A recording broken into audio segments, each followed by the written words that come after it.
प्रचंड बहुमत के जनादेश का अपमान कैसे किया जाता है? यूपी विधानसभा चुनाव में करारी हार के बाद समाजवादी पार्टी के नेता लगातार इसका उदाहरण दे रहे हैं।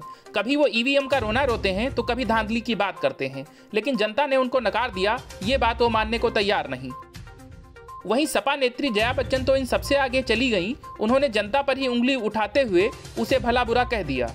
संसद के बजट सत्र के दूसरे दिन दोनों सदनों में पेट्रोल, डीजल, एलपीजी सिलेंडर और केरोसिन तेल के दामों में बढ़ोतरी को लेकर विपक्ष ने हंगामा किया। तो इस बीच समाजवादी पार्टी की राज्यसभा सदस्य जया बच्चन ने जनता को ही गुनाहगार बताते हुए कह दिया कि इन्हें वोट करके पता नहीं कौन जिताकर लाया है, जनता तो नहीं लाई होगी। जया बच्चन ने कहा कि ये सरकार इसी तरह करती है। यूपी चुनाव प्रचार के दौरान अखिलेश यादव ने बार बार यही कहा था कि आप लोग सतर्क हो जाएं, दाम चुनाव के बाद बढ़ने वाले हैं।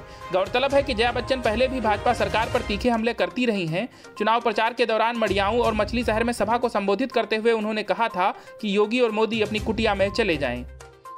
जया बच्चन ने औरतों की सुरक्षा पर भी कहा था कि 15 साल से मैं महिलाओं की सुरक्षा में लगी हूं। महिला सुरक्षा को लेकर योगी सरकार जो दावा करती है वो एकदम खोखला है। यूपी विधानसभा चुनाव में जया बच्चन ने सपा मुखिया अखिलेश यादव की पत्नी डिंपल यादव के साथ चुनाव प्रचार किया था। जया इससे पहले भी कई बार संसद में भाजपा पर निशाना साध चुकी हैं। करीब 3 महीने पहले ही राज्यसभा में उन्होंने भाजपा को श्राप देते हुए कहा था कि आपके बुरे दिन जल्द आएंगे। जया का यह बयान उस दौरान आया था जब ईडी ने पनामा पेपर्स मामले में उनकी बहू ऐश्वर्या को पूछताछ के लिए बुलाया था। वहीं राज्यसभा में जब जया बच्चन बोल रही थी, उसी दौरान किसी सांसद ने जया बच्चन के फिल्मी करियर को लेकर टिप्पणी कर दी और कहा कि यह संसद है, फिल्म नहीं। इससे भी जया बच्चन बेहद नाराज हो गई थी। Bureau news of India.